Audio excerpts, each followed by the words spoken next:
This is a story from my uncle's life. This is not a conventional ghost story. It has a paranormal entity involved in it, but it turned out to be a noble one as I found out.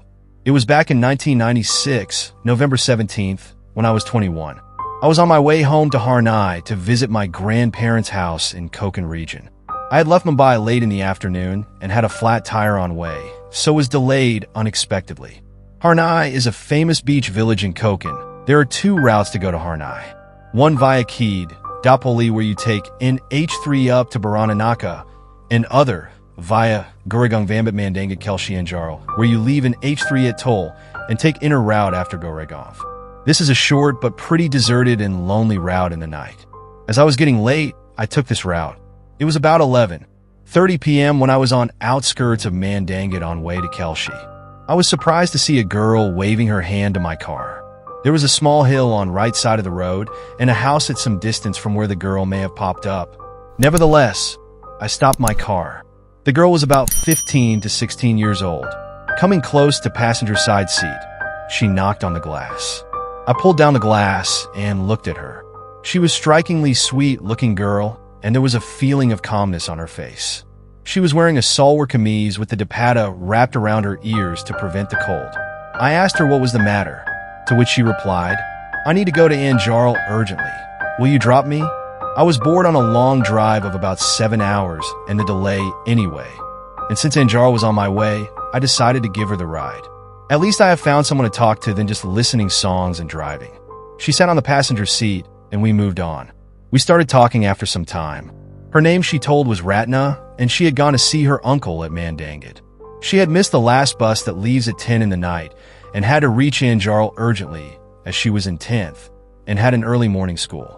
I was taken aback completely and asked her how her uncle allowed her to travel alone at this hour of the day, to which she replied that she wanted to leave early, but uncle said he would drop her after dinner, and he caught up with fever suddenly, so she had no option. We kept on chatting on our way on different topics. In about an hour, we had crossed Kelshi and were approaching Anjarl when she asked me to stop the car. I stopped and looked around. On my right side, there was a beach, and on left was small hill. Where was this girl going to go? She got down from the car. I asked her where she was going, to which she replied that her home was just behind the hill. I offered her to walk with her to safety of her house, to which she replied very curtly, "No, up till here only, not ahead. I will meet you sometime again. Go away." I noticed a change in her voice. She was pointing towards Anjarl village. Her face was motionless. I was about to say something, but she gave me such a look that I decided not to argue more with her. I got in the car and drove. I arrived at my grandparents' house in half an hour, and they were both surprised to see me arriving late. I told them the whole story and my encounter with Ratana. They both warned me never to stop there, because the area is known to be haunted at night. Since I did not believe in the supernatural at that time, I turned a deaf ear to it and went to bed. Had a few days rest and visited Savarnadurga Fort, which is an island fort like Janjira and Sindhudurga. I had made a few friends on my previous visits to Harnai, and we decided to take a day trip to Anjarl Beach. After some time on the beach, as we were resting, I saw a figure come down the hill. There was a man in his 40s who came down the road. He was surprised to see us because Anjarl Beach is very lonely. I asked him where he stayed, and he replied that he stayed on the other side of the hill. Something caught my mind. It was exactly where Ratna had said. I asked his family, and they answered, he has a wife and 2 sons, no daughter. I asked him if there was any other house nearby, and he replied that his was the only house there, and the others were all fields. I asked him if he knew about a girl named Ratna who was staying nearby. The moment I asked him, he gave me a strange look. Ratna was my daughter. She died 10 years ago. I got the shock of my life. I couldn't say anything for a few moments. I slowly collected myself. How could the girl I met a few days ago died 10 years ago?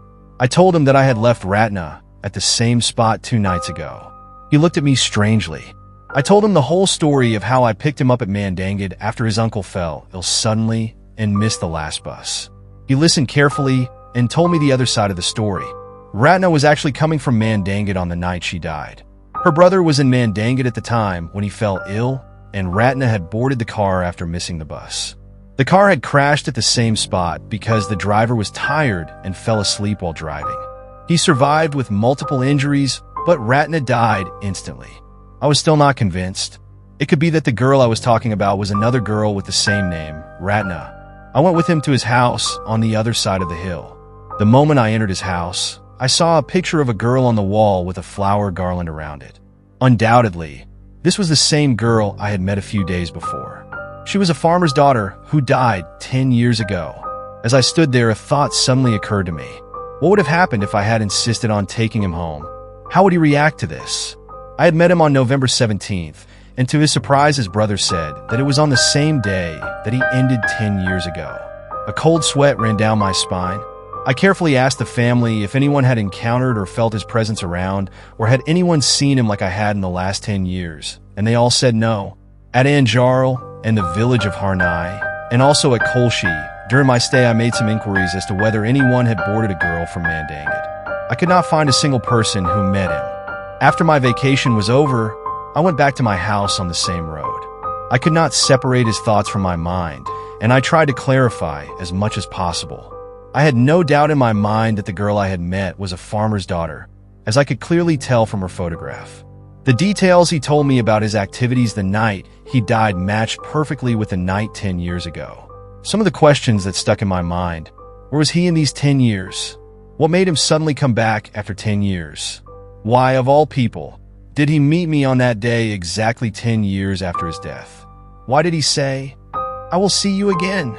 Was I going to run into him again? I was sure of one thing, that he had no intention of hurting me or scaring me. If that was his intention, he had every opportunity to have me with him for an hour or so. As the days passed, slowly the memories of my encounter with Ratna faded. I had joined a new job and was really busy with office work and other activities. I hadn't been to Harnai for a few years, though I had when my grandparents visited from Mumbai. It was very difficult for me to find a vacation from office, but this time I managed to get a week off from office and decided to travel to Harnai. The moment I thought about the trip to Harnai, memories of Ratna came rushing back. Will I meet him again this time? What if I meet him again? What should I ask him? What will he do if I meet him at all? I was not afraid, and now I was looking forward to the meeting. I left Bombay late and had in mind to reach Mandangit by around 11 p.m., but this time there was no sign of him. I waited at that spot for 10 minutes expecting him to appear, but to no avail. Thinking it was a coincidence, I continued. Another year passed, and I happened to go to Harnai again because my grandfather had arranged a gathering of all the family members at his house. My parents had left earlier, and I was supposed to join a few days later. I was once again on my way to Harnai and left Bombay late in the day. Busy with the daily schedule, the thought of Ratna had been out of my mind for some time. I left NH3 at Tol Fata and reached Mandangit around 11:30, and when I reached the same spot where I had picked him up around 3 years back, I saw him again. He didn't wave at me this time, but he expected me to stop. As he approached my car, I looked at my watch, and it read November 17th.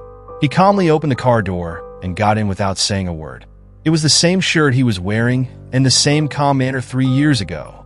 I was not at all afraid of his presence, because I was sure that he did not intend to hurt me. As we walked forward, he asked me, "You know about me now? Aren't you afraid?" I told him that I was surprised to know him, but I wasn't afraid because I knew he didn't mean to hurt me at all.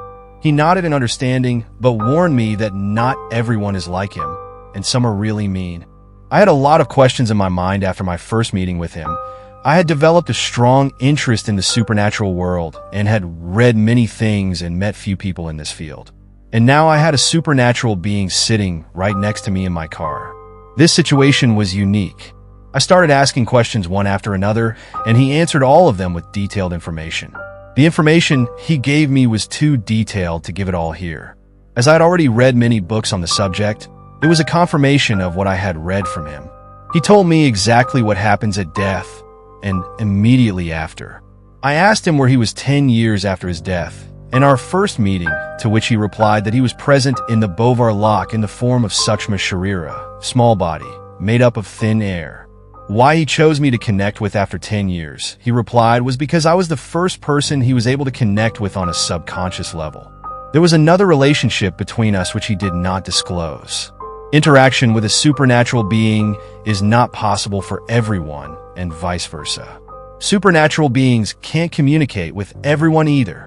Why could I not see her last year on my way to Harnai? She could not take a human form that night, though she was able to see me waiting for her to appear. How long would she be in this state and would make appearances? She said her lifespan was supposed to be few more years in mortal world, and because she had died in an accident, she had to spend those remaining years before she could progress to next lock, which is Swargalok, or reborn in Bolak, which is mortal world, unless she's instructed otherwise. I asked her how long was the span, but she replied she didn't know exact amount of time. What if I wanted to meet her sometime or somewhere else?